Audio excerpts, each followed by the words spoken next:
কাজী নজরুল ইসলাম ১৮৯৯ থেকে ১৯৭৬ বাংলা সাহিত্যের কালজয়ী বিদ্রোহী কবি এবং বাংলাদেশের জাতীয় কবি। তার লেখনী প্রেম, দ্রোহ, সাম্য ও শোষিত মানুষের মুক্তির কথা বলে। বাংলা সঙ্গীত সাহিত্যে তার অবদান অবিস্মরণীয়। তার সাহিত্যকর্ম প্রেম, দ্রোহ ও শোষিত মানুষের অধিকারের পক্ষে সোচ্চার ছিল। সঙ্গীতের ক্ষেত্রেও তিনি বুলবুল নামে খ্যাত। প্রাথমিক জীবন ও শিক্ষা জন্ম ১৮৯৯ সালের ২৪ মে ভারতের পশ্চিমবঙ্গের বর্ধমান জেলার চুরুলিয়া গ্রামে। ডাকনাম দুখু মিয়া।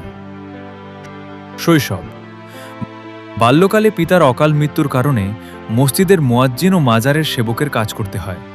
আর্থিক অনটনের জন্য বেশিদূর প্রাতিষ্ঠানিক শিক্ষা গ্রহণ করতে পারেননি।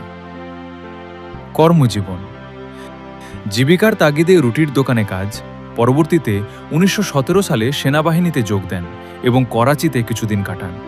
সাহিত্যিক ও রাজনৈতিক জীবন বিদ্রোহী কবি ১৯২১ সালে রচিত বিদ্রোহী কবিতার জন্য তিনি বিশ্বজুড়ে বিদ্রোহী কবি হিসেবে খ্যাতি লাভ করেন। কারাবরণ ব্রিটিশ বিরোধী আন্দোলনে লেখালেখির কারণে তাকে বহুবার কারাবরণ করতে হয়। তিনি প্রায় ২,০০০ থেকে ৪,০০০-এর বেশি গান রচনা ও সুরারোপ করেছেন, যা নজরুল গীতি নামে পরিচিত। এছাড়া অসংখ্য কবিতা, উপন্যাস, গল্প ও নাটক রচনা করেন। সম্পাদনা ধূমকেতু ও লাঙল পত্রিকার সম্পাদনার মাধ্যমে তিনি মানুষের মনে জাতীয়তাবাদী চেতনা জাগিয়ে তোলেন। কাজী নজরুল ইসলামকে বিদ্রোহী কবি বলার প্রধান কারণগুলো হল: ব্রিটিশ বিরোধী আন্দোলন।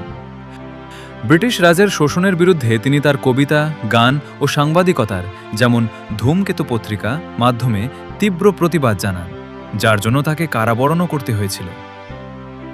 অন্যায় ও শোষণের প্রতিবাদ সমাজে ধনী দরিদ্রের বৈষম্য, পুঁজিপতিদের শোষণ এবং সব ধরনের অন্যায়ের বিরুদ্ধে তিনি ছিলেন সোচ্চার। সাম্য ও মানবতার জয়গান জাতি, ধর্ম বা বর্ণের ভেদাভেদ ভুলে তিনি মানুষের মুক্তির কথা বলেছেন এবং উগ্র ধর্মীয় অন্ধবিশ্বাসের তীব্র সমালোচনা করেছেন।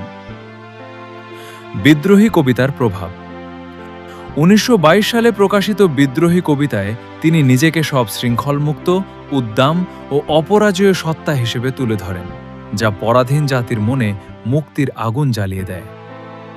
বাংলা সাহিত্য ও সঙ্গীতে তার এই প্রতিবাদী ভূমিকার জন্যই তিনি চিরকাল বিদ্রোহী কবি হিসেবে সম্মানিত হয়ে আছেন।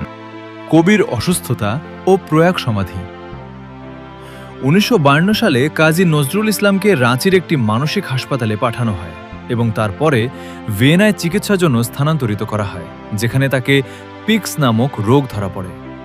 তিনি ১৯৫৩ সালে দেশে ফিরে এসেছিলেন। ১৯৭৬ সালে ২৯ আগস্ট বিদ্রোহী কবি কাজী নজরুল ইসলাম বাংলাদেশের ঢাকায় মৃত্যুবরণ করেন এবং ঢাকা বিশ্ববিদ্যালয়ের ক্যাম্পাসে একটি মসজিদের পাশে সমাধিস্থ করা হয়। উপসংহার নজরুল ইসলাম এসেছিলেন ইসলামের ধ্বজা নিয়ে নয়, সমগ্র ভারতের হয়ে। সামাজিক, রাজনৈতিক সব দিক থেকে রণভেরি বাজিয়ে। কণ্ঠে তার মানব মুক্তির জয়গান। তার অগ্নিবীণা একসময় সুপ্ত বিপ্লবীদের অগ্নিমন্ত্র হিসেবে গণ্য হতো। স্বর্ণপদক, পদ্মভূষণ, সাম্মানিক ডিলিট প্রভৃতি সম্মানে তিনি ভূষিত হয়েছেন। বাংলাদেশের জাতীয় কবিরূপেও নজরুল ইসলাম খ্যাতির শিখরে অধিষ্ঠান করেন। তার অবদানের কথা চিরস্মরণীয় হয়ে থাকবে মানুষের মনের মণিকোঠায়। তিনি বিদ্রোহী যৌবনের কপালে জয় তিলক এঁকে তাকে দুর্গম গিরিকান তার মরুদুস্তর পারাবার উত্তরণের মন্ত্রে দীক্ষিত করেছেন। সমগ্র জাতি কাজী নজরুল ইসলামের কবি প্রতিভার কাছে তাই চিরঋণী।